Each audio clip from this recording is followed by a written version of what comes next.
Hello everyone! Tada!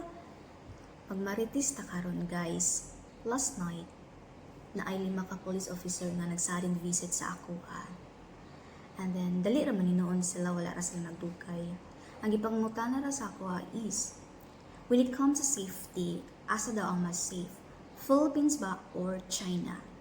So, di naman ikalimod no kung when it comes to safety, asa gyud mas safe. So, I told them, China has very good security. And then, nakig-storya na dayon sila sa akong partner. And after that, nag-picture taking. Then, pag picture taking nga to, kakong dagoy, murag mo pila sa ayuda. Ang manaralayon. That's it. Murag akong chika. But, ang highlight for today is, let's do the unboxing. Kani siya guys, na package is I avail the pasabay gikan kang Ma'am Maui. So shout out to Ma'am Maui. Thank you so much for this. So this is worth 1,300 na mga products gikan sa Philippines. Let's do this one, guys. If you want to avail the pasabay, gitag na ako si Ma'am Maui para if interested mo, pwede naman mo diretso og message sa iya.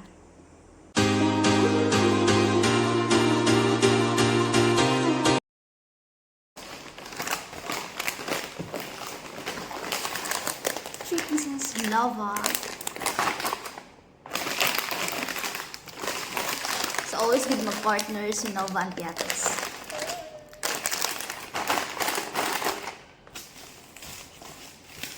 Guys, wala pa man ko idea unsa ay lahang seasoning daari tong wala pa tong dili pa ko magluto. So awa nag-avail ko po og magic sarap.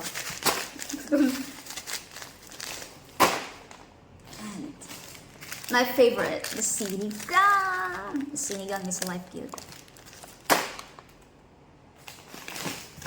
The energy. I really love this. Of course, it would nawala si Milo.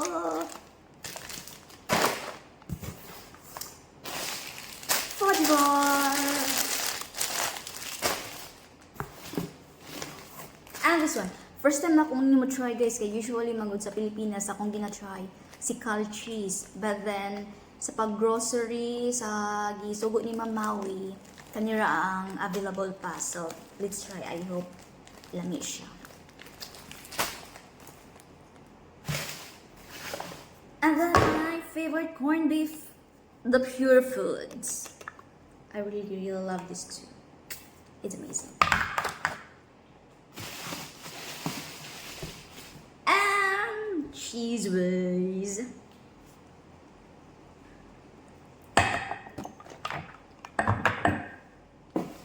The last but not the least, si Milko. Na-discover na ako si Milko. It was during my college days when one of my friend recommended me this. Kaya honestly, singtanon ko og tiil. And every time nag-wear ko og shoes, na adyo'y baho nga dili masabtan. And honestly guys, kadagdag ito siya stress ako at that time. May gali kay, di-recommend niya sa ako ang Jamaica. And after that, di nagiday niya siya mawala. Kaya hiyang mangkuani. Mao siya akong ginagamit sa underarm and then sa tiil. Even until now, gagamit gihapon ko. Para sure lang. Na, lisod na mga amoy nga di masabtan. Ulaw pud kayo eh. So mga guys, that's it for today. See you next time. Bye,